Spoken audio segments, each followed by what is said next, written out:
So for the first psychosocial round here, we're very happy to welcome Kyle Greenway, our very own recent FRQS clinician scientist. Was it this past year? Yeah, July. All right. Well, congratulations. Thank you. That's awesome.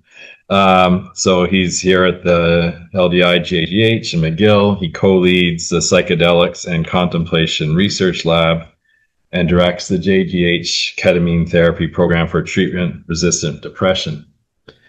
His work centers on psychedelic drugs, effects and mechanisms, unique methodological research considerations, and the clinical and cultural implications of their translation into real-world settings. So we have a great turnout today, and look forward to hearing your talk. Thank you very much. And we have confirmation. Everybody can hear okay? Wonderful. Well, thanks everyone for coming.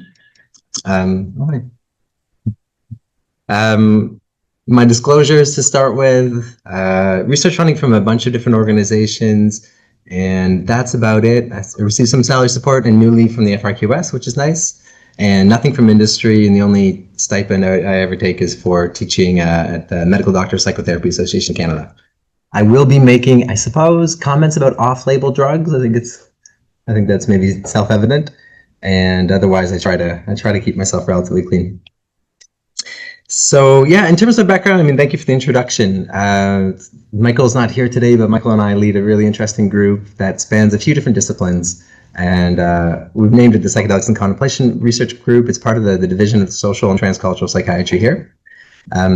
You'll hear me talk a little bit about the Montreal model, which is something that Nicolas Garel and I developed, and it's really blossomed lately. One of the things I'm most excited about is an ongoing pilot project in the NHS Talking Services that is involving about 5 psychologists and like 6 psychiatrists that are actively implementing our model there in another public payer system. And I missed the talk this morning, unfortunately, our group rounds, but it's going well.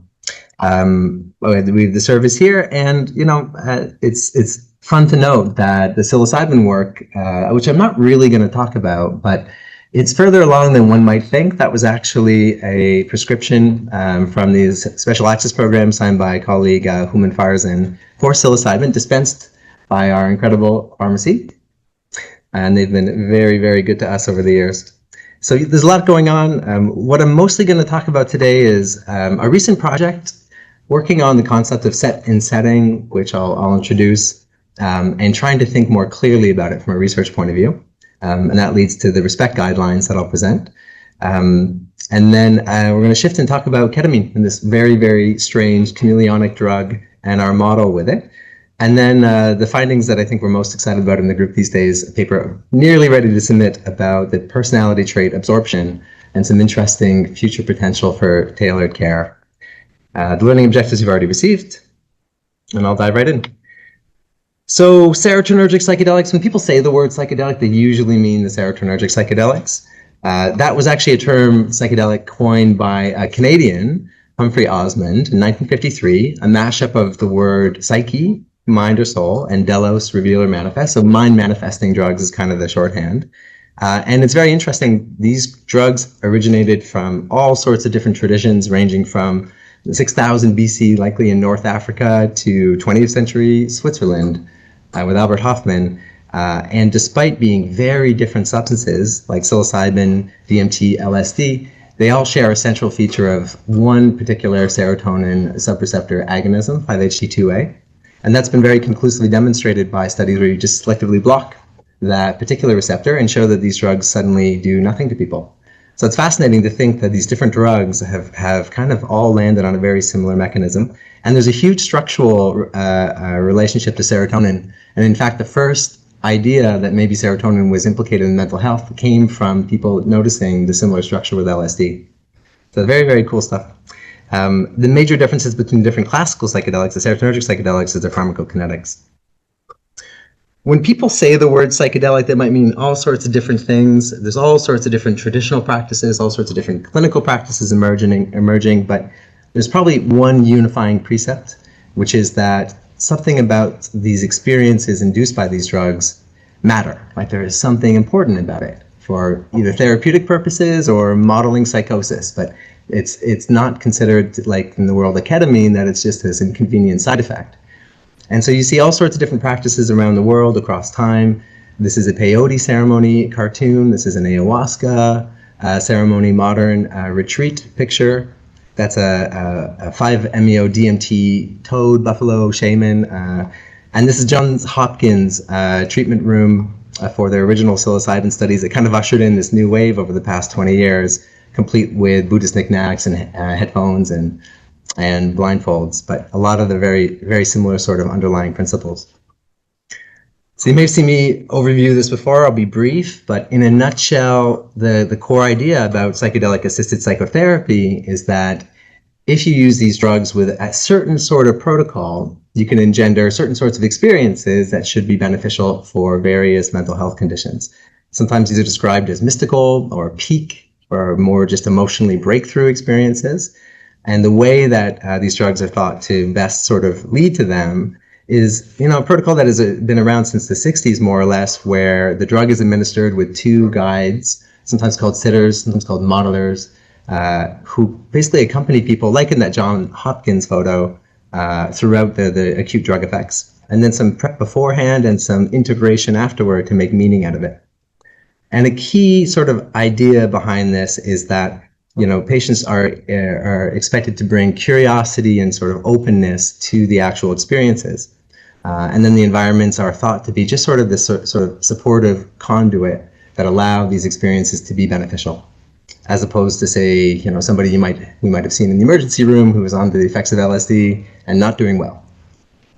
The common themes of the experiences that are often reported by these drugs are things like, revelations of how everything is interconnected, or that everything is love, that, profound feelings of awe or gratitude, and sometimes revelations or insights about one's own past.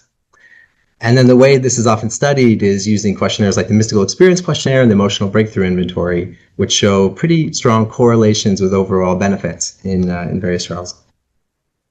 So you're probably aware. There's been massive studies that have hit all the major medical journals pretty much over the last few years. It's really a fast-moving field. These are two New England Journal of Medicine articles on psilocybin for depression specifically, and then a JAMA article also on a multi-site single-dose psilocybin treatment for depression. There's also this parallel kind of process where these things have spilled out, like that prescription picture I showed. They spilled out already into clinical practice, kind of jump-starting or a little bit or in anticipation of eventual regulatory approval. And that started with Thomas Hartle here, who was the first Canadian, that was in 2020, to receive a special exemption to receive psilocybin. And it blossomed from a certain pathway to the special access pathway, which is a program that Health Canada created initially to bring HIV medications into Canada before they were approved, and was kind of shoehorned into working with psilocybin. And since 2022, we just published an article led by Nicolas that showed that about 400 different prescribers have requested psilocybin in Canada since 2022 to give psilocybin. And 300-ish were authorized, and the vast majority, about 2/3, were for depression. And interestingly, if you read the article, you'll see that over time, actually, they've really started to narrow the confines of what they'll approve for depression. There's this general feeling that Health Canada regretted making this available. They may have jumped the gun, so to speak, and has been trying to put up different roadblocks to kind of make it more frictiony and delayed and steer people more towards clinical trials. And then, it's almost not a day that goes by there's not a news article of some kind about psychedelics, or even an academic article. One of the big debates that's ongoing is whether actually the experience matters at all. David Olson has made the argument that these drugs are basically psychoplastogens that just make the brain more plastic, and the experience is kind of irrelevant. And Roger McIntyre in Canada makes the analogy of the psychedelic experience as being like extrapyramidal symptoms with antipsychotics. We used to think those were necessary for benefits, and then we learned it was just an inconvenient side effect. And maybe we'll find that about the psychedelic experience itself. There's also a big push to remove the psychotherapy from it and just ideally put people in a room and give them a psychedelic and hope for the best. And that is obviously very commercially appealing. And then you see sometimes really brilliant and well-meaning people put themselves in pretzels with questions like, having a personally meaningful experience is likely therapeutic. How do you control for that as a researcher? How can you really know what the drug is doing? And then there are these wild studies that intend to do things or have done things like give psilocybin to people while they're sleeping only to see if the experience matters and they still recover from depression even though they were asleep. Or this is a crazy one, giving psilocybin and then basically giving midazolam in increasing doses to trigger amnesia and trying to see that if you completely forget the experience, you still benefit. It's kind of wild. So far, the studies are not favorable for the crowd of psychoplastogens, I have to say. And meanwhile, also, we have like a really bizarre sort of thing that took place, I think, where the original psychedelic researchers have been kind of deified a little bit. This is Roland Griffiths. He was a lead figure at Johns Hopkins. He passed a couple of years ago, actually. But, in the last stages of his life, he was revered. Very, there's feelings of cultness that have been not just myself thinking that have been lobbied. The New York Times did a big expose on him as an evangelist. Evangelist is not a bad way to describe it. And then very recently, it's getting even weirder. Nobody, I think, would have predicted that it would be the right wing that would be pushing for psychedelic drugs in the Renaissance, but here we are with RFK Jr. basically making multiple important pushes to make prescription medications like antidepressants harder for people to access and increase access to things like MDMA and psilocybin. And this is him talking about how this would be a priority for the FDA now, which, with friends like this. And from the last piece of context is basically, it's very important, I think, to keep in mind that when these drugs first appeared in psychiatry, and this is the original prescriber package for Delicid, LSD, in the 1960s, they were basically conceptualized as a tool to study psychosis. And not just for researchers, but also for clinicians seeking to better understand what it feels like to have schizophrenia. And you can see dosing instructions. There's a whole field of thought that evolved in that way that has kind of petered out for serotonergic psychedelics at least, but it shows you how sensitive these drugs are or how adaptable they are to different sort of frameworks. And, as a quick summary of where we're at, I think is a field that is heavily debating how these drugs work and whether they work. This is a bit of a cartoon, and I'll tell you where I lay on it also. So in terms of things that might be responsible for people reporting that, a psychedelic drug in a clinical trial changed their life, you might attribute it to spirituality or gods, to brains, to minds, to sort of interpersonal or social interactions, or simply methodological flaws in how things were done. The Johns Hopkins, this has changed now actually in the last couple of years, they've reoriented, but all of their early work really, really centered on the mystical experience and a very monotheistic sort of religious framework. Brains and minds didn't get that much attention, and oh my God, the people in the room were described with less detail than the furniture. So the social mechanisms really, really fell by the wayside. Imperial College, where I did a fellowship and still collaborate, they're very brain-centric. These were, they published, I think, dozens and dozens of papers on the rebus model of how psychedelics allow us to understand consciousness and how these drugs are basically flattening the curve of entropy in the brain and allowing people to sort of reset their brain. Minds figure a little bit, but are kind of secondary. CAMH has developed a very particular niche that is all about brains. They're doing that trial that you may have seen on a previous slide of giving people or randomizing people to psilocybin plus or minus risperidone in order to ideally show that you can block the experience, remove the inconvenience of it, and people will still benefit. And there are skeptics, like I mentioned, who just believe that it's all nonsense and this is all like a really strange artifact of groupthink and poor research practices. And where I fall, I would say, is ambivalent about the presence or the role of gauze, I would say. But brains, certainly, I think it's impossible to think these drugs don't affect the brains. Minds, absolutely. Interpersonal, absolutely. And absolutely, there are methodological flaws the field has not adequately grappled with.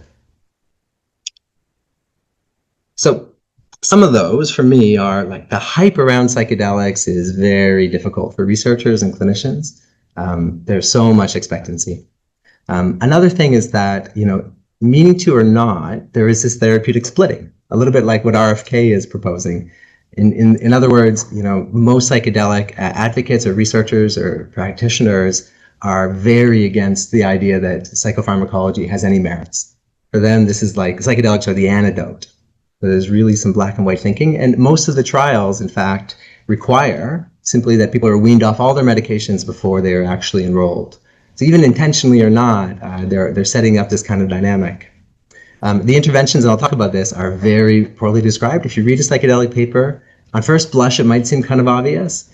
If you go back and really try to imagine what they're actually doing in the study, the reporting practices are not even at the standard of conventional psychotherapy, not by a mile. Most of the existing psilocybin studies have excluded somewhere between 95 and 99% of people for kind of wishy-washy reasons, like couldn't feel I had a great alliance with them. So there's a lot of selection bias. Loose frames and boundaries, and this is something that plagued the first wave of psychedelic research. There's this idea that because these experiences are so personal and existential that they require like dropping professionalism and embracing a more humanistic sort of approach with patients. And I tend to think that's exactly the opposite of the truth. There's very little actual update onto how we think this stuff works from all the research that's taken place since the original protocols were formalized in the 60s. And then lots of woo, which is a rigorously defined word, by the way. There's lots of woo and there's lots of jargon, like this. The one that I often I rant about is the inner healer, which is this idea that actually these drugs work simply because you give a psychedelic and the inner healer takes the wheel, and that produces recovery. I think a more subtle point, but an important one for me, is that, especially in depression, like one of the hallmarks of depression is passivity. And one of the ways in which conventional psychiatry can go awry is by kind of colluding with that passivity and just implying to people that, all they really need to do is take a medication and things will be fine. And the psychedelic mindset, even though it tries to do the opposite, sometimes it kind of actually reproduces that same sort of passivity, except instead of taking a pill, it's take an experience. You just need to kind of receive this experience, let the inner healer do its thing, and you'll get better. And that's just really not how I understand how you get better from depression. And then contextual factors, and this will be the bulk of the coming part, it's really confusing. So this idea of set and setting is a term coined by Timothy Leary in the 60s. Everybody agrees in psychedelic research that like the environment and the mindset of taking these drugs really has a big impact. And yet, like the actual details of how this plays out is a completely incoherent mess, I think, in the research world. So for example, music is considered to be part of the setting. Sounds kind of reasonable until you realize that people spend in a psilocybin dose 6 to 8 hours, mostly with blindfolds, like sensory deprived, listening to music in headphones, and very, very carefully curated, often very stimulating music. And to describe that as just like sort of the same as the plants in the room, I think is wildly inaccurate. And, therapists, as I mentioned, they are sometimes not even described as such. They're often described as guides or sitters or monitors, as if the people in the room in a psychedelic session doesn't really matter. They're just kind of like furniture. And then the fact that we have good studies that show that under the effects of psychedelics, people are more suggestible. But that sort of challenging aspect of these drugs is just not really considered in how we might be leading people down certain paths. And then my favorite as a ketamine researcher primarily, the idea that some drugs like psilocybin are inherently mystical. That's just the way they are. And drugs like ketamine are not. And it's, it doesn't matter if they look sort of the same. There's something inherently false about ketamine experiences. And this is a good example quote from Robin. It was he's probably the most prominent psychedelic researcher. It triggered a bit of a Twitter war by saying ketamine is not a psychedelic. It has different subjective effect, pharmacological toxicity, and addiction potential. Please do not conflate. That it can be squeezed into a psychedelic therapy model is another matter. In that sense, it's mostly a placeholder. So you see this kind of like infighting and dogmatism still is very, very present. So the idea of set and setting, and I don't know how familiar it is to the room. As I mentioned, Timothy Leary popularized this idea, and it's basically to say that, you know, when taking something like LSD or DMT, any of the serotonergic psychedelics, that one's mindset and the place one is in are in some ways amplified by the drug to produce a lot of the effects. And in fact, that's kind of a notion I think is very useful, like that they just really crank the volume up on what people are experiencing internally and externally. This idea is pervasive, as I mentioned, and it's been formalized a bit more as something called the extra pharmacological model that at least sort of gets us closer to like postulating some things that might be statistically tested. And that's a picture from one of our own articles that tried to make the case that actually it's not just the current moment, also recent stimuli have a big effect on people's experiences. And another way to describe it is drug context interactions. So what's kind of fun about this concept is once you really start thinking about it and looking at the literature, you see how useful it is everywhere. You can find drug context interactions that are sometimes even like a matter of life and death in a lot of different drugs in a lot of different settings.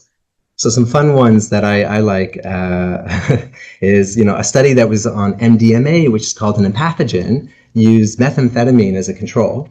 And I don't think many of us would say methamphetamine is an empathogen, just based on the name of it. But it found that in this particular study, in laboratory condition, methamphetamine made people feel much more socially connected. Again, not my perception of methamphetamine. A study on cocaine used a similar, the questionnaire that's often used in ketamine called the Clinician Administered Dissociative State Scale, and found that people were, according to the questionnaire, highly dissociated. And again, I don't think people think about cocaine as a dissociative. Just some great studies on alcohol that show by simply manipulating whether it's in an isolated setting or a social setting, it can be reliably sedating or kind of more stimulating, euphoria-inducing. There's some good studies on antidepressants, including some mice studies that show that mice models of depression, when you put them in a harsh kind of unfavorable living condition, fluoxetine can actually make them worse. In other words, it seems to almost make them more sensitive to the difficult surroundings they're in. And, you know, maybe the coolest example is that a habitual dose of an opiate in someone who uses, let's say, heroin every day in the exact same way in the same setting for years, that exact same dose in a slightly different setting, lacking the cues or lacking the ritual, can actually lead to a fatal overdose. It's wild, right? And we see this on consult liaison sometimes. I often make dramatic cuts to people's medications when they come to hospital, and they often don't even realize. It's a meaningful thing. And so if you accept that premise, I'd like you to consider what sort of things we saw in our early days administering ketamine to people in the basement of the Douglas, in a room that used to have lobotomies performed in it, versus, you know, this is Hope and Cope where we gave a psilocybin dose, and this is our treatment room at the Jewish. You know, the same drug, would one expect it to have the same effects in these different settings? It did not.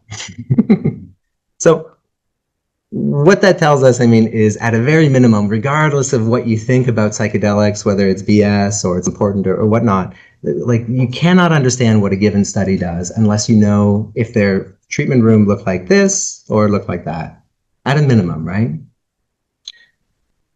This is essentially what motivated the respect guidelines that I'll talk about, because you see this everywhere when you start looking for it. Like this is I peer-reviewed an article on a systematic review of modern LSD trials that completely ignored any sort of differences in context in the studies included, and found that LSD reliably increases reward sensitivity. And again, remember, LSD for many years was thought to reliably make people psychotic. In the ketamine world, it's not even thought to be important enough to mention whether people had music or not, let alone, the room that they were in or how it was described to them. And, just to underscore the point, like this really, just as a pure researcher, threatens both the internal and the external validity of the entire body of work. Like, how can you actually know what a study did? How can you understand what the different components of the study intervention did? And how can you possibly compare different trials or extrapolate into the special access program what's been done in carefully groomed research settings? And so, the way we set out to address this particular problem was quite boring in many ways. I mean, it was in the spirit of saying, like, psychedelics are important, they're interesting enough, we can afford a little bit of, like, methodological rigor, even if it's quite dull. And that's what these reporting guidelines were. Basically, this is a project that was led by Chloe, who is an R1 in psychiatry now. It was brilliant. Myself and Lior. And we set out to ask more than almost 90 experts in the end around the world, from research experiences or clinicians, or about a third were actual patient participants in clinical trials. We set out to achieve a consensus about, like, what should be at a minimum reported, so that people can actually understand what was done. This was done via Delphi consensus methodology, which in a nutshell is a series of surveys where you take the results from one survey, do a bit of analysis, and you feed it back. And you have these experts who never meet each other, don't know who each other are, anonymously debate each other's opinions, trying to reach consensus thresholds.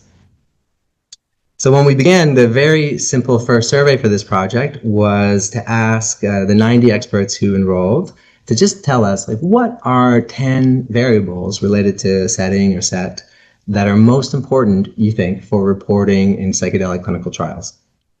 And that yielded 770 different responses that we basically grouped into 49 unique items. And that was then sent around to the group for rating about whether the experts, regardless of who named an item initially, whether they thought a given item was important.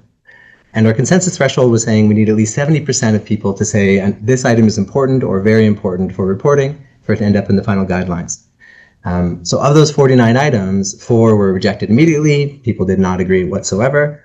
33 achieved consensus pretty rapidly. And 12 items were achieved consensus in at least one subgroup that we defined, either by ethnicity, by expertise type, research field, or actual clinical trial experience. And this led to some debate and some combining, which I'll show you some highlights from in a second. That in the end, after 7 items were debated, 5 of them were rejected, 2 were accepted, a few were modified, and we end up with a very simple list of 30 items that compose the final guidelines. So what's really interesting about this is that almost everybody, like 83% of everybody, said music in the first round, unprompted, independently. So there was widespread agreement that, like, you cannot understand what a trial did if you don't know whether there was music or not. Decorations and artwork were very, very commonly mentioned, 62%. The number of people present, obviously 58%. And nature comes up again and again in the psychedelic world as something that seems very, people are very sensitive to nature on psychedelics under their effects.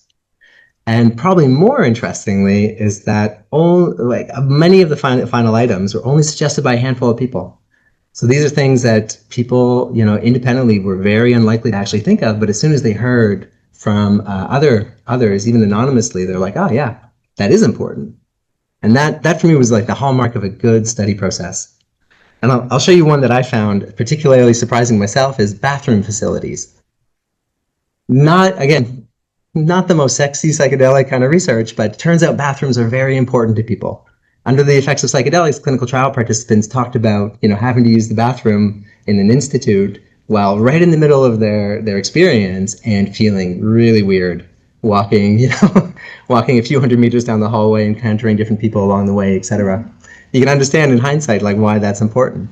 Facilitators' cultural competence and safety, that was another interesting one that was not rated highly overall, but people that were, Black or people of color, almost like 80% said this was very important. People that were non-binary and people with expertise in plant medicine in particular also said this is very important. And that they ended up convincing the other experts of the importance of this. And some things that didn't make the cut were odors, scents, and smells. The temperature of the room overall didn't really convince people that it was that important. And I'll mention also the social determinants of health. And that is interesting because everyone agrees it's important, but everyone also kind of throws their hands up and says, like, I don't know what to do with this. I don't know how we measure it. I don't know how we define it. There's really not a lot of agreement about what this concept even means.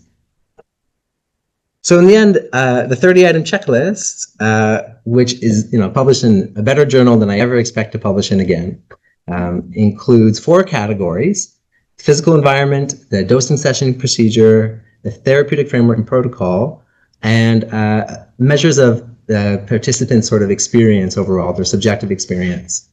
And this includes things like, the ambience, whether there's nature. It includes, whether people are alone in their session, how many people are in their session, do they have some kind of autonomy or some kind of choice about what actually takes place, whether or not there are EEG machines whirling at the same time or not. It's an obvious influence. And then, the therapeutic framework protocol is stuff that really looks a lot like conventional psychotherapy literature, essential stuff to know exactly at least the basics of what was done. We also made a very nice explanatory document that took a very long time to write that is about a mini review of every one of these 30 items, research literature.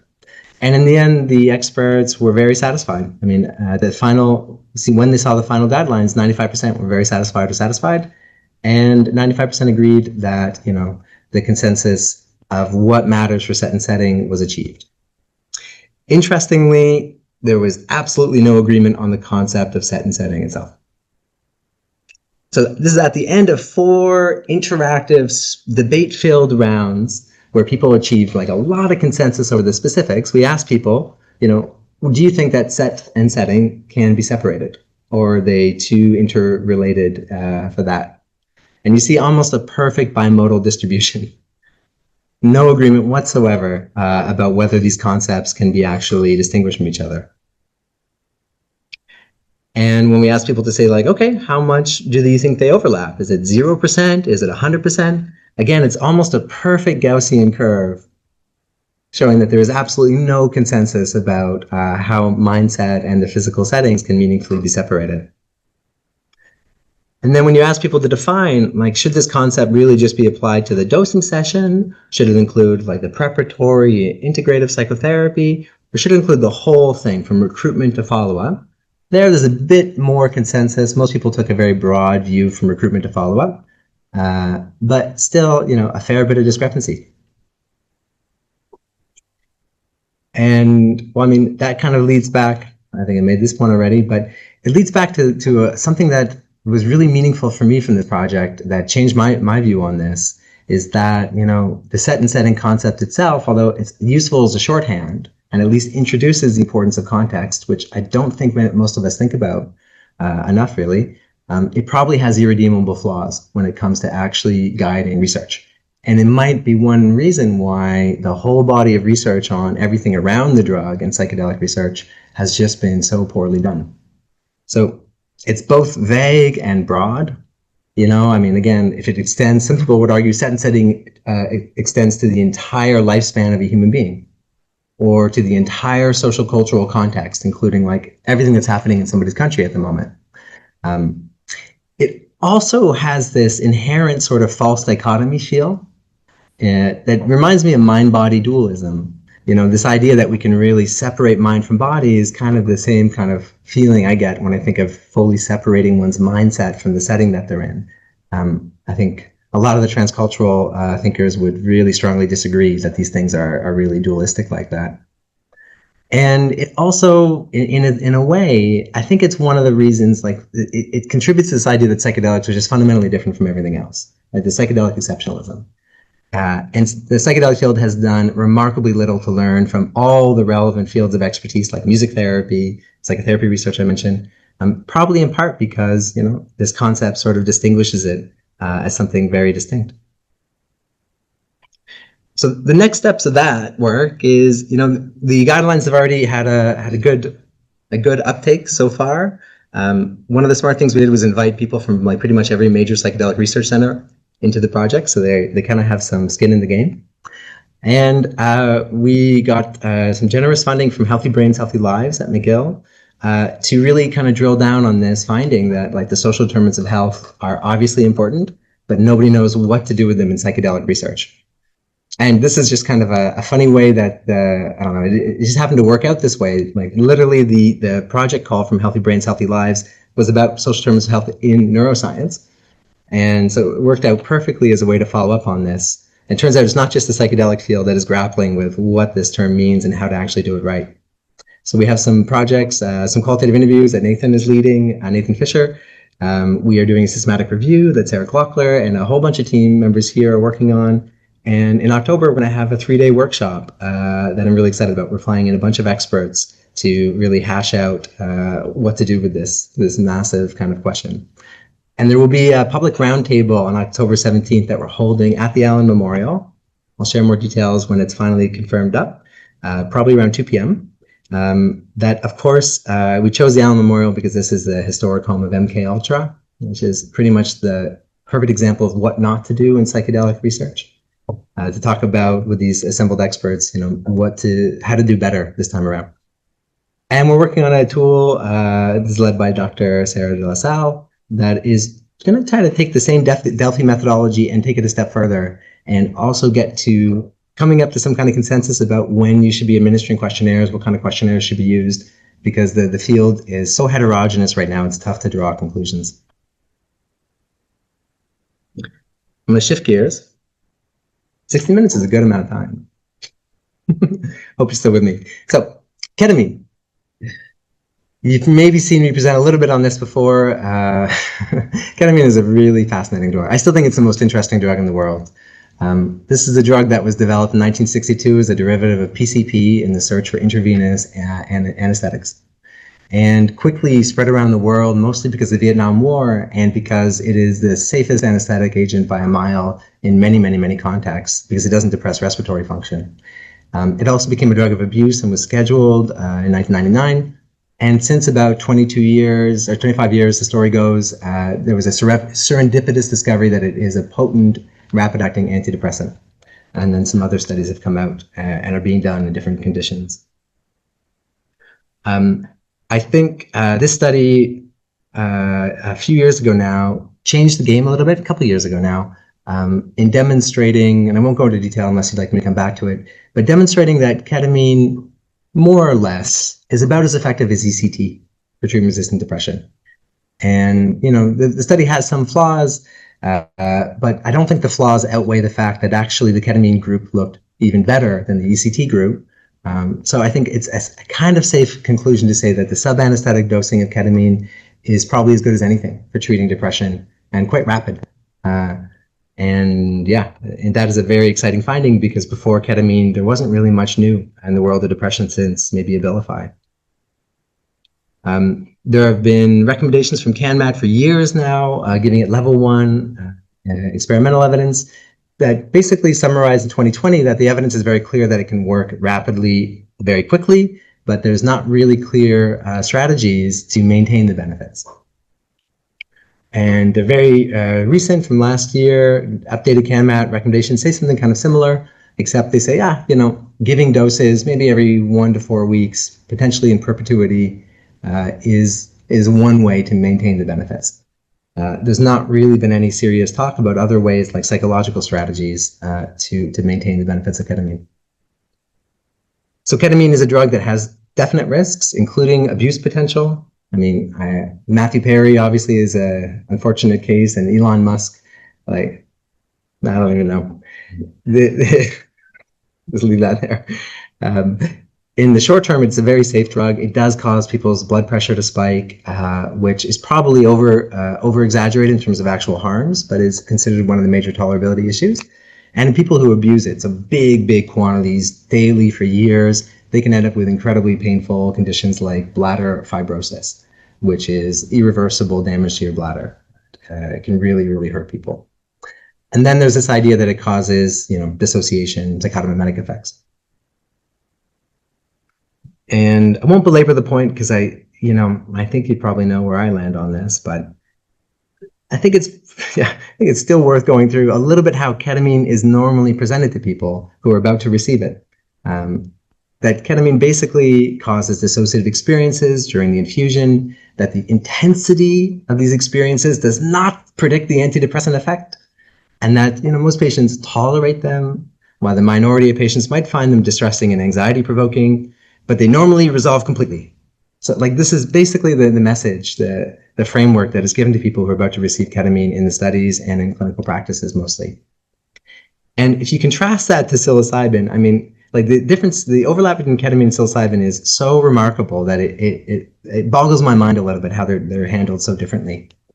So psilocybin, like I haven't shown you much of the evidence, but rapid, robust antidepressant effects, very similar to ketamine in that it's effective even for people who have failed many treatments. That in both cases, we're talking about drugs whose benefits far outlast the actual presence of the drug in your body. Both of them have been showed in cells, in animals, and some cool neuroimaging studies are emerging of being able to acutely boost neuroplasticity.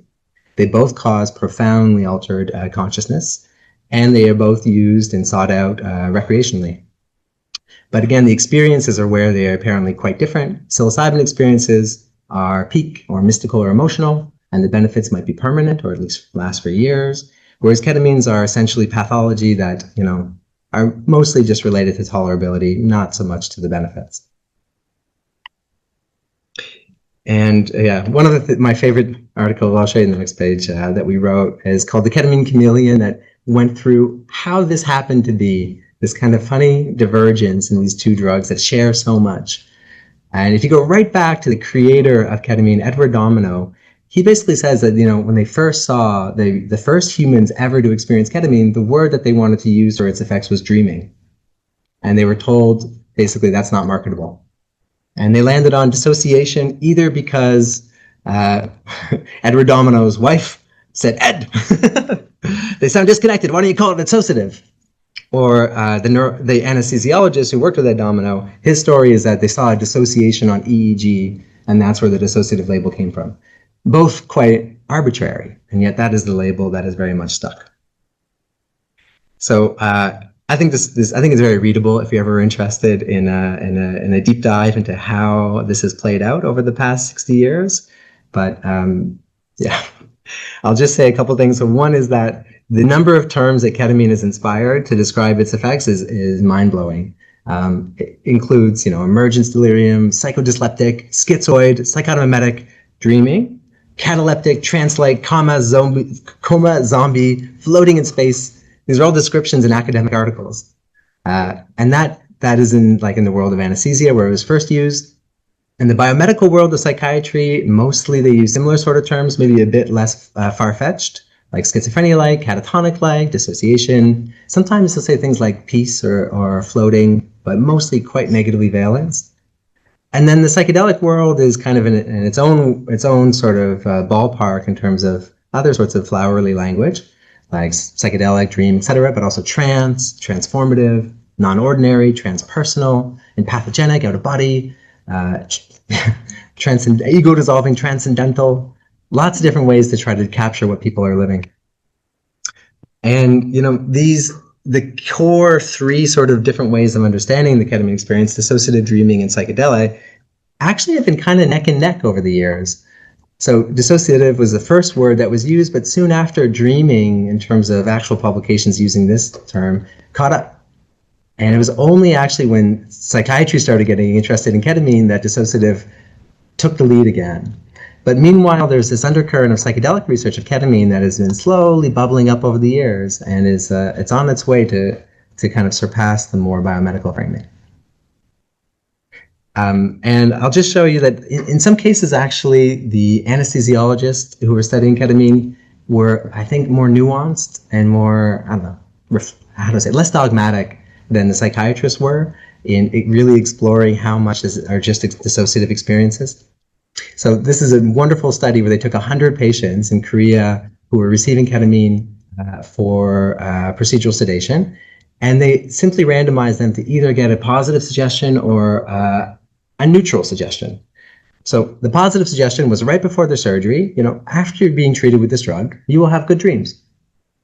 The negative suggestion was you will be given a sedative drug before the operation, and then you will fall asleep. You may or may not dream.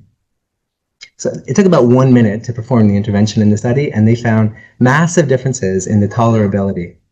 So the group that got the positive suggestion, they reported generally very pleasant experiences, characterized by things like having fun with a baby, flying, high as a kite, traveling, mountain climbing, etc.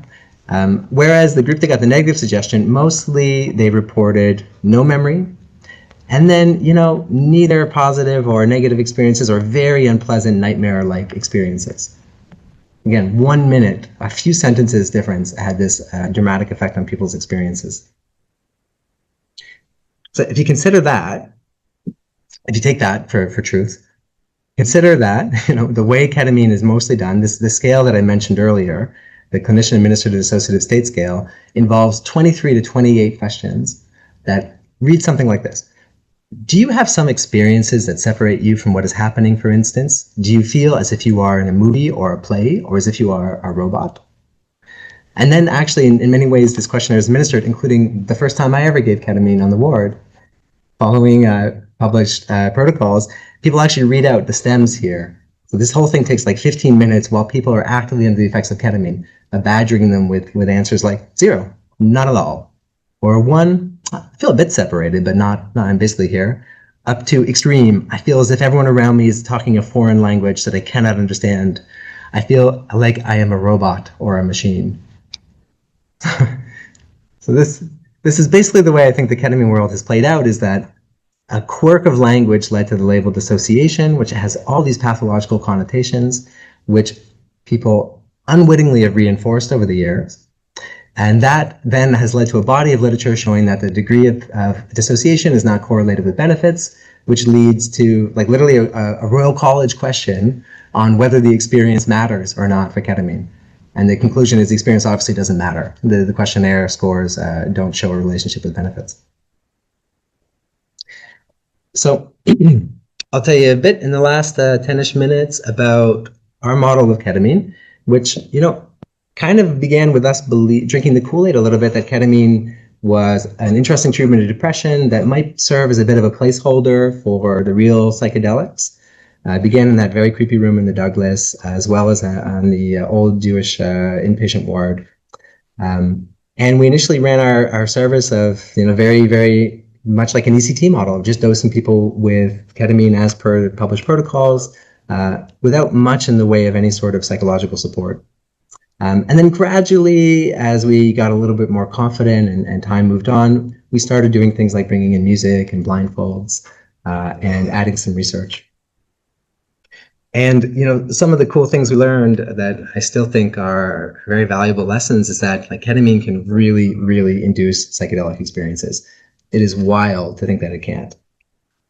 It can, and these experiences can be insightful for people. And yet both of these things, if you just kind of give them without a frame around it, often are not really that valuable in actually helping people get better. Expectations, the hype around psychedelics, etc., is a bit of a double-edged sword. It can lead to disappointment. It can lead to, lack of engagement. But with a model like what we've done in our particular model, it can also be leveraged into people understanding that, there's a good reason to be excitement, but you're also going to have to work for your own recovery. And we've seen people make dramatic behavioral changes before even receiving ketamine. And things that, as I mentioned earlier, for me, because of the intensity of the whole model, like a strong therapeutic frame and a working alliance is really, really essential. So I'm not going to go into too much detail. This is mostly going to be, I can come back to it if you're interested, sort of slide. But, our model for ketamine involves very standard sub-anesthetic ketamine doses that you'll see in that New England Journal of Medicine article, but nested in a frame that involves a very detailed psychiatric assessment on arrival, including a long time spent on people's behavioral patterns that might be sustaining a depression. We kind of hypothesize that, the motivation that is there for ketamine can be leveraged into making change before the first dose. Then with the doses, hopefully you get some symptomatic benefits, maybe even some neuroplasticity consolidating those changes. And also there's potential for insights. There's potential for guaranteed stuff will come up. And that fits really nicely into a therapeutic frame. And we always make sure people have at least an hour of external therapy while they're going through our process. And our therapeutic model is mostly centered on acceptance commitment therapy. And I'll just say, as you can see my interest in language, we're very, very careful with our language. You cannot be unsuggestive if you're doing this work as a human being, but you can suggest things in terms of the process about things being potentially meaningful and interesting, rather than suggesting, like Johns Hopkins did in the early days, of like, you will have a mystical experience. That is what this drug will do for you. I won't go into the details. I think I'm going to skip that. I'll just put this here, especially for the clinicians that have either referred patients or seen our patients. These are basically the things that I feel confident in being suggestive about, like kind of some very simple truths about, I think, most therapists, if not all, would agree with are useful for dealing with treatment-resistant depression. So like our emotions, for example, this thing we often talk about with our patients, you don't really have a choice with our emotions. You kind of have to feel them. I'm not sure there's any sort of psychotherapeutic world where that's not the case. Thoughts, this is very ACT, but I think it also overlaps with a lot of different traditions. We really try to use the ketamine experience as a way to gain some distance from our thoughts and understand that our thoughts are not reality. And we're less likely to be CBT style and challenge thoughts, but more likely just to kind of use analogies like our thoughts are like radio chatter. And if you've had 10 years of treatment-resistant depression, that radio is going to be really, really bad. And if you can't turn it off, you can at least put your attention elsewhere. And then behavior. We work really hard with people to continually reinforce that if behavior doesn't change, they're not going to feel better. Because there are always self-sustaining behavioral patterns in treatment-resistant depression, in my experience. So some very simple goals. One of the funny things, the ironies of my life, is how much education I did to mostly talk to people about brushing their teeth. And that's where I'm at. A lot of the goals that we establish with people at outset are really simple. You would be amazed at how many TRD patients are not showering more than once a week, or if that, or not leaving their house for days at a time. And as we saw very early on, if that doesn't change, nothing will change. And as people, become a bit more, as we kind of go through the spectrum of like getting to more and more, say, lofty goals, we talk a lot about routine and sleep, physical exercise. For me, I also kind of have this bias that if you're doing no physical activity, you will be depressed. Like, you should not expect to recover from depression if you're doing zero physical activity.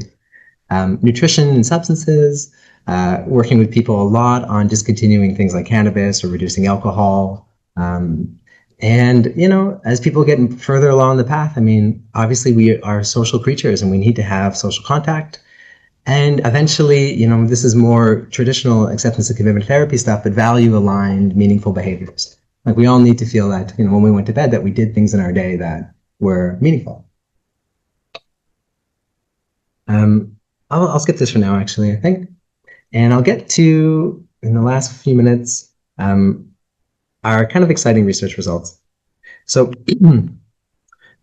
yeah, I'm gonna use less slides because I don't want to go over time. But in a nutshell, music is maybe the most obvious separator of psychedelics and biomedical ketamine. As you saw, it was the #1 most reported thing on the Delphi study. And we set out to basically compare a music intervention, like just adding music essentially to ketamine therapy, to a control condition. And that's what we called the music trial, the music for subanesthetic intravenous ketamine trial, where it was basically a pragmatic approach where we took patients at the Jewish and the Douglas who were coming anyway for ketamine, and we asked if they would agree to just simply be randomized to music or not during their sessions.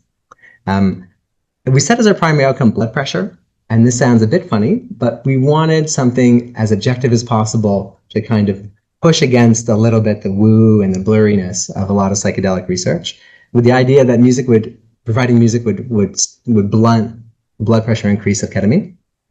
And our secondary goals were really actually to see if this worked, like if our approach, the Montreal model, was actually beneficial, whether it could sustain benefits better than simply giving people doses of ketamine, and to see what happens when you give those same questionnaires I mentioned earlier, the mystical experience questionnaire and emotional breakthrough inventory with ketamine. Does that do a better job at mapping onto people's benefits than the dissociative scales? Yeah, I won't come back to I'll come back if you're interested. The music is a whole world, and it's very important, but I also will come back to this if you're interested. But the non-music intervention basically,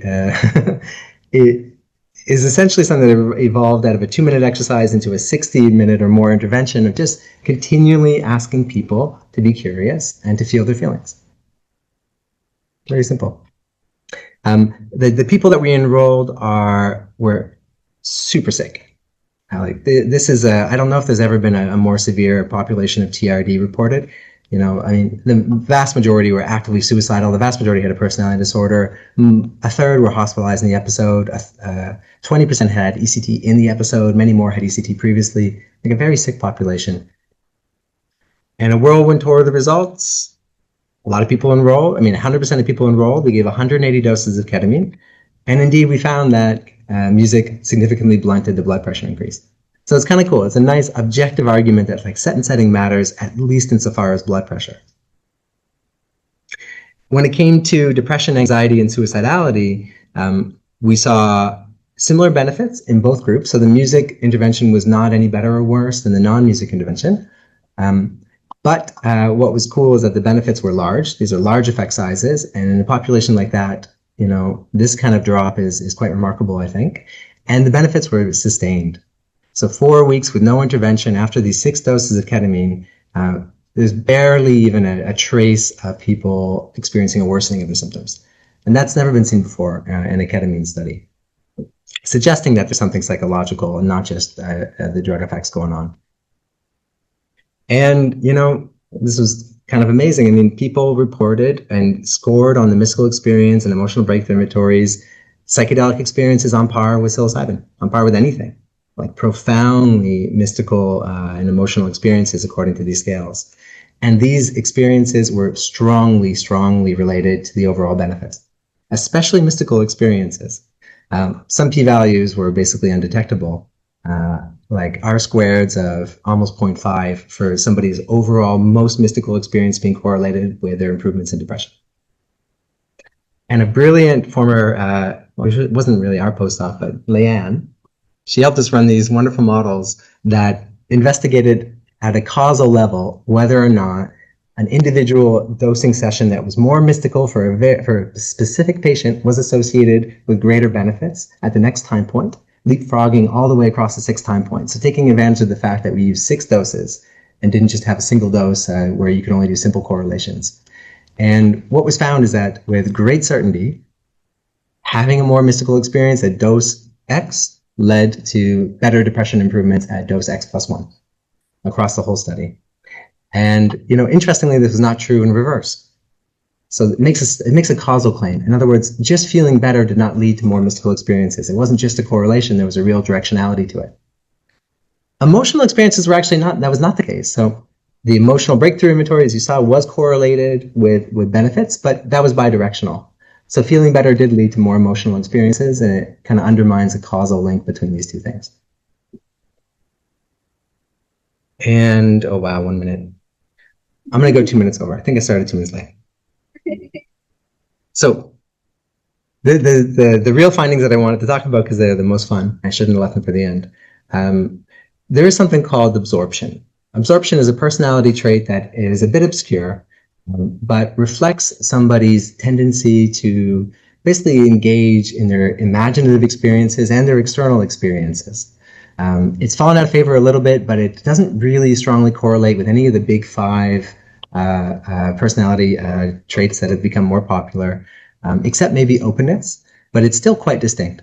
It's assessed by something called the MODTAS, which is the Modified Intelligent Absorption Scale, which is a 34-item scale that involves these kind of questions that people are asked to rate whether these things happen to them never or very often.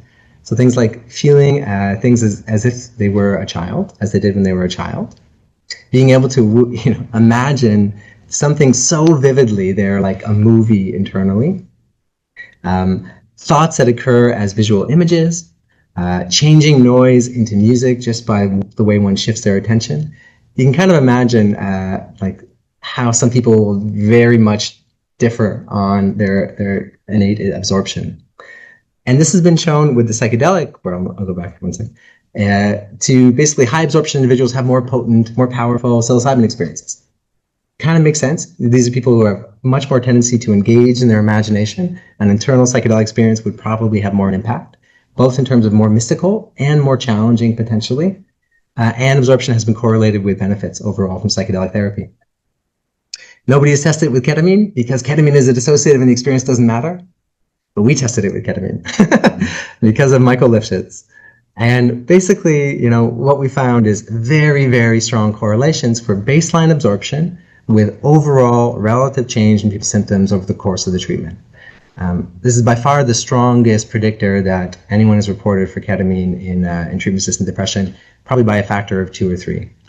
And in more interesting models that Sarah has spent a lot of time running, when you do a multi-level linear model and you basically plot whether somebody's different level of absorption, whether they're particularly low or particularly high, versus how their depression score might change over time, you see a dramatic trend. Where low absorption people really didn't get a lot of benefit in our study from ketamine, and high absorption people did incredibly well. And you see that for self-reported depression, for suicidality, and to a somewhat lesser extent for anxiety. And the best finding from the whole exercise has been that even though the music and the non-music interventions on a group level were exactly equivalent, not even really a signal or a smidge of a benefit from one or the other, when you do models that account for people's absorption, massive difference between the groups in terms of their outcomes. So in terms of depression, in the music group, high absorption people almost universally remitted. Low absorption people, not so much. These are a lot of people that actually came out of, they take the headphones off at the end of listening to music and they say, that sounded nice. In the non-music intervention, which is really this interactive mindfulness process, the trend is still there, but way, way less strong. And we saw a similar thing for mystical experiences. You give people that are high absorption ketamine and music, and it really does not take that much for them to have powerful mystical experiences. Not the case without music. Basically, there's a bit of a trend, but it's blunted significantly. So, in other words, there's a very strong rationale to, if you meet a low absorption individual, to not do ketamine therapy with music. And if you wonder why this might be the case, these are just a couple fun quotes. This is a quote from a patient who said basically a low absorption patient, evidently. You can see it even just by the volume of the texts. All this meant that the music helped me. It's not the music as such that makes it, but it was the absence of silence. It allows me to say the music was positive. The high absorption individual experienced music ketamine said the music was a conduit. It felt easy to get on the music train and see where it takes me rather than taking myself places. The songs continue no matter what, so you might as well listen to it and see where it goes. At times there was a lot of cello and violin, and one of them which feels a lot longer and a lot more like waves, and that made me feel I was floating in an ocean that was infinitely large. Very different sort of experiences. And what's interesting is the non-music intervention, there are differences, but it's not as striking, not by a mile.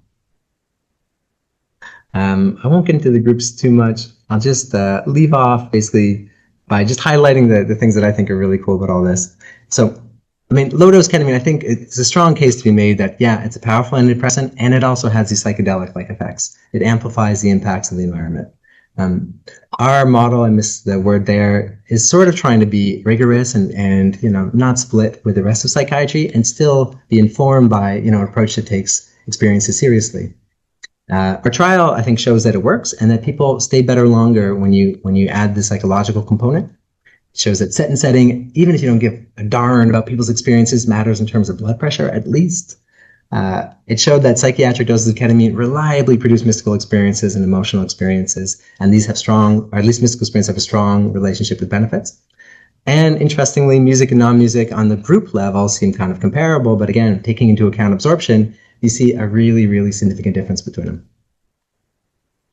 And so the thoughts I'll leave off with is just saying, I think if you think through some of the implications of basically saying that psychedelic drugs are powerfully influenced by mindsets and settings, which I think is obvious even if you consider that in one world they were psychotomimetic and in another they are transcendental.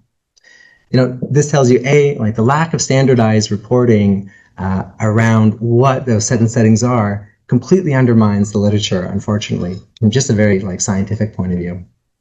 That the drug and framings in interpersonal interactions environments should be definitely considered and very clearly made published. And that, like precision psychiatry, patient-centered care, which I guess I put in my title, it's failed to achieve its goals for many decades. And we just haven't been able to really show robust ways to tailor care for most things. There's some small exceptions, I think.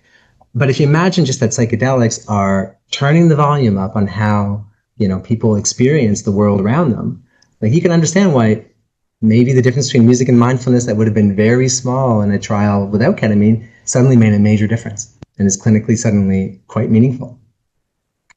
And, the flip side of all this is that, like, if you think again about psychedelic drugs amplifying one's own mind, that gives you like a very powerful opportunity to better understand what's going on under the surface. And that sort of leads to this idea that we talk a lot about in the therapeutic sense of moving away from a content-oriented view in psychedelics to a process-oriented view. So the content-oriented view that I've made fun of a little bit as we go is like psychedelic drugs are inherently mystical, maybe emotional, and you need settings that basically allow people to experience the right mindset for the drug, maybe in conjunction with the inner healer, to take the wheel and give you, a healing sort of experience. A process-oriented view is more, I think, trying to be nuanced and honest, that like these are drugs that produce experiences that are very unique. Everybody will have a different experience, and when we see people for 6 doses of ketamine, all 6 doses are quite different. The settings around the different treatment environments can be curated to promote certain kinds of experiences, but we should be honest with people that like that's what's happening here. It's not that the drug is inherently mystical, it's that we might use a particular playlist that leads to mystical experiences, and maybe there's a rationale for that. There's a certain honesty in a different way of framing it that can be had. And that, no matter what people's experiences are, and some of our best responders were people who had challenging experiences that led to discussion about how they just didn't feel good with us, that the alliance was not as good as we thought it was. And that, like, if you don't just dismiss them as saying like, you just didn't do it right, but you use this sort of amplifying kind of effects of psychedelics, can be incredibly useful for catalyzing a therapeutic process. I've gone way over. Thank you very much for your time. Too many acknowledgements to pass the name. Thank you very much, Kyle. Are there any questions? Dr. Frank? Thank you, Kyle. Very interesting. One thing I'd like to know more about is psychology of the individuals that you treat and how ketamine will cause some effect on something, like absorption. What does that relate to in other psychological traits? Have there been psychological tests administered to your patients? What impact do these drugs have on their personality function? So it's a really great question. There are studies on psychedelics and personality, and they are, in my mind, contaminated by the lack of attention to sort of the contexts. So, for example, multiple studies have found that psychedelics promote a shift towards liberal views of the world. And that sort of makes sense if one thought about, like, the 60s, basically. Then there are also cases coming out of neo-Nazis using psychedelics to reinforce their, Aryan sort of philosophies. And it probably turns out that a lot of the psychedelic researchers tend to be liberals and are transmitting views accidentally.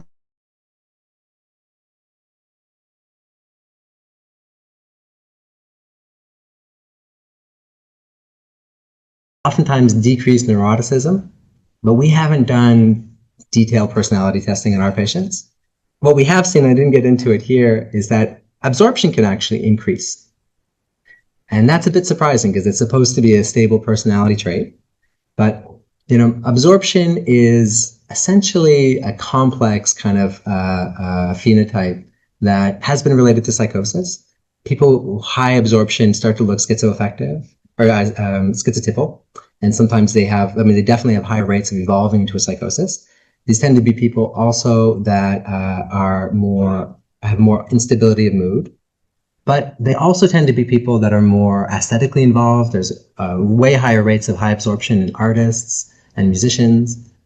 So yeah, I don't know if I've answered your question. Okay. Dr. Bannon? Comprehensive fact. I feel like it's two presentations in one. I appreciate all of the data and all of the teaching and also hearing your point of view from all those. So thank you very much. So I'm trying to fit this in with what I know. That's what we do. Our brain tends to compartmentalize and oversimplify. So I'm trying to fit this absorption concept into what I know from psychodynamics.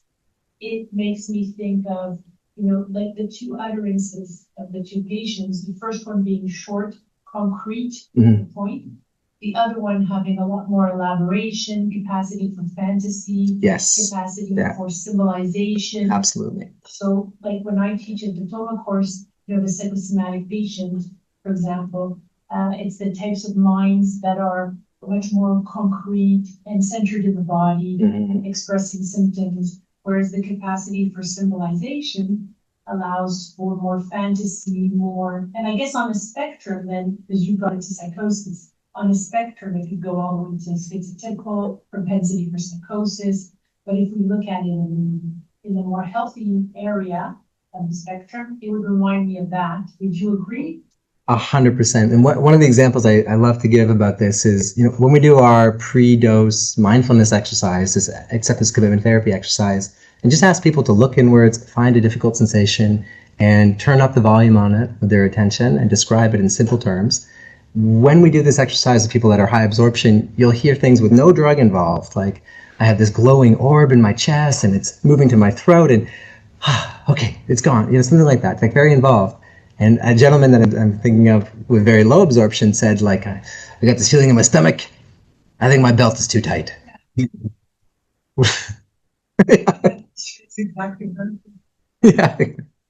Yeah. But you can see, imagination or fantasy, these are perfect words, I think, to describe. Like, these people have a tendency to really engage actively with their imagination, for better or worse. And yeah, a psychedelic drug plus music is a potent sort of, imaginative sort of experience for them. And we always talk about finding biomarkers in the human depression. Yeah. Biological biomarkers that are tailor-made. We can have treatments tailor-made, so the right treatment for the right patient. So here, this is not exactly a biological marker, but this would be finally a marker for whether we should choose this treatment or not. Absolutely. In the London project that we're doing, we tried I think we almost successfully did it because it's a pilot project with a lot of eyes on it. We are selecting mostly high absorption people for it. And I wish I could do that in our clinic. I tend to just take the whatever is needed of us. But in a smart world, for example, low absorption people with TRD should probably be directed towards ECT. And high absorption people with TRD might do very well with simply ketamine music and some therapy. Thank you so much. Pleasure. Yes. Like Baudelaire, would you recommend that some of the some investigators get through the ketamine session to get a better sense of the set and the setting? I have very mixed feelings about this. I think, there's like the analogies to draw with psychoanalysis. Like you cannot become a psychoanalyst without living it yourself, for very good reason. There's analogies to draw with mindfulness, that you cannot become a mindfulness and MBCT professional without having a mindfulness practice.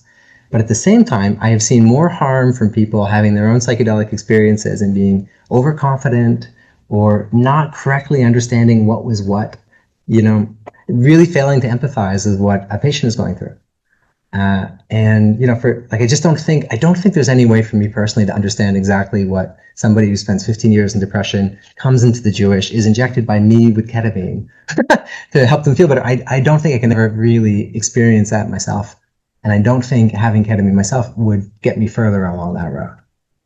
And in London, interestingly, they were all ketamine poo-pooers, mostly because London has I think there's more drugs around London than I've seen anywhere in my entire life. And a lot of people in that lab had done ketamine recreationally and were actually kind of convinced by their recreational experiences that it wasn't a psychedelic.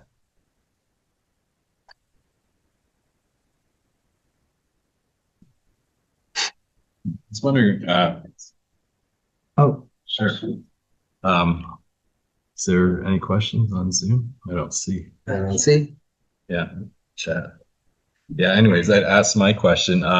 Just in terms of the definition of treatment-resistant depression and conceptualization or even lack thereof conceptualization, because isn't that just failure to respond to one or two trials or something like that? Yeah. So, I mean, the lowest definition is you fail to respond to one treatment. That's what's used for transcranial magnetic stimulation. The FDA definition for esketamine is 2 treatments, both pharmacological. Some have said like one of them should be at least psychotherapeutic. Yeah. But this is, I mean, our clientele, I mean, if we go by that definition of TRD, it would be more pervasive than OCD, bipolar, PTSD put together. You know? Okay. We go with a much higher bar to justify like the resource intensiveness of the intervention. Right. So there's more of a conceptualization, which... Well, it's kind of a mess. It's a dumpster of a diagnosis. And our patients are so comorbid. Almost all of them, I mean, on average, they came to us with 4 to 5 psychiatric diagnoses. And whether or not depression was the primary issue, I don't even know, you know. I think it's a concept that really, it's even, I mean, depression itself is a blurry, I think, clinical concept, and TRD is a whole other level. Yeah. But I guess in terms of mapping on your ketamine treatment to that, that's not well conceptualized. It's like you're just throwing something at. Yeah. But just don't know what to do next. So just give them ketamine or is that? Well, I mean, there's something transdiagnostic. I mean, I guess it depends a little bit on your view in the world as a splitter or a lumper. Yeah. I tend to be much more of a lumper. And I think things, I mean, that's often the case in psychopharm. Things work for one condition, they often work for many. And so I think there's something transdiagnostic about the whole approach. But yeah, indeed, if you're more narrowly kind of internal validity minded, it's not an easy population to work with. You would screen 100 people to get one TRD that didn't have, 6 levels of comorbidity or substance use or something. Yeah. Yeah. But that's it. We're a very pragmatic kind of program. Yeah. No. I didn't put up the comorbidities, but yeah, I mean, like 20% had PTSD, 60% have an anxiety disorder, on and on. Okay. Yeah. Good. Thanks. Any other, Carl? Yeah. The thing I find fascinating about your work is that I find it puts sort of turns traditional, randomized control trial scientific activities on its head, because mostly a lot of what you're doing has to be controlled for so that you can study the effect of your drug compared to another. Yeah. And I'm starting to think you almost have to do the reverse. I wonder if it's ever been done. Like you did show that the randomized controlled trial to comparison with midazolam. Yeah. So I wonder if it had all that sort of induction, preparation, therapy, suggestion, and almost hypnotic kind of process involved in it. And I wonder if you did all that, you did the reverse. You controlled for the drug in the sense of, and gave, say, the midazolam group all that other kind of preparation and therapy. Yeah. Would the ketamine actually be all that much different? It's a great question. I think it comes back to me a little bit for that study on methamphetamine and MDMA. Like the MDMA-assisted psychotherapy is one of the things that RFK Jr. wants to see the FDA approve tomorrow, basically. And you'd wonder if you did exactly all that protocol with methamphetamine, whether you would just see mostly the same benefits. Like chemically, they're not that distinct. It's a great question. What I would say is that, I think the RCT methodology, the traditional thinking of double-blind studies is going to be impossible for psychedelics, and it really puts people into pretzels, I think is the best way to put it. At the end of the day, I've kind of resolved to thinking about this a little bit like if somebody said, I went to Italy and it really helped me feel better. I ate this wonderful food. I did these incredible things. And somebody said, well, we can't really know. We'd have to kind of anesthetize you and send you to Italy on propofol to know if it was really being in Italy that did that, or, remove that part of your brain so you don't even remember it and see if you still felt better after your week in Italy. It feels kind of like an intractable problem in my mind. But my favorite study about this is from some Imperial colleagues who accidentally demonstrated that same protocol with DMT, which is basically a very potent, very, very potent serotonergic psychedelic given intravenous, 2 exact same studies, differing only in that in one study, people were left alone in their experience. And in the other study, they were asked They did ESM, basically like repeatedly asked to rate brief visual analog scales. So they were interrupted about every minute. And they showed that essentially those interruptions ruined the experience and people did not have any benefits afterward. Whereas the group that had exactly the same sort of everything, was left alone, had significant well-being benefits afterward. But yeah, could this be done with midazolam? Probably. It's probably not as good for a few different reasons, but you know, I don't tend to be the kind of person who thinks that one drug is inherently kind of mystical or superior. Like psychopharm has a lot more in common with each other than the different drugs are different, I think. It makes me think also of the Amitol use. Yeah. Probably Yeah. haven't been participating. Haven't done that, and if that was a barbiturate. Yeah. Yeah. It was used to treat especially catatonia. Yeah. The truth serum. I would have to have with Dinah an Amitol interview and have its effect, but I don't know if it was the Amitol at all. But, Yeah. you know, surrounding activities. You know, I think, like, I tend to think there's so much in common between different drugs and the context matters more than the pharmacology. I will just say that there's something special about hallucinogens. You know, ketamine, psilocybin, all the different hallucinogens, they give people a visual experience of something. And I think very arguably that something is reflective of their mind, which I don't know if you would see with sodium amytal, or there's something kind of special about that.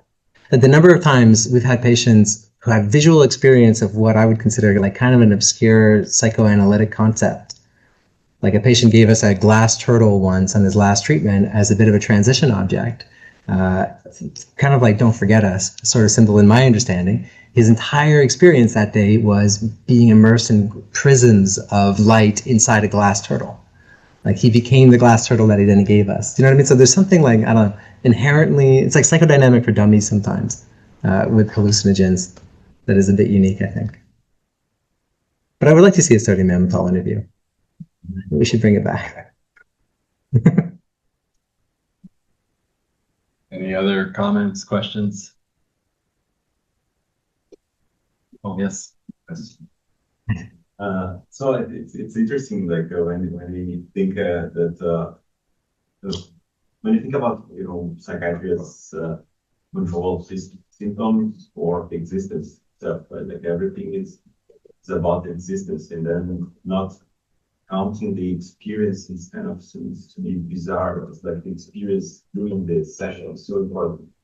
Like the young learning people will always count the dreams as part of life, because it's part of your memory. Right? Totally. It doesn't matter if it's dreaming or living, the experience is there. The living, the experience that you count. And I think that sometimes or maybe most of the time, with the chemistry, the pharmacology, it is kind of trying to lead us to the insights, right?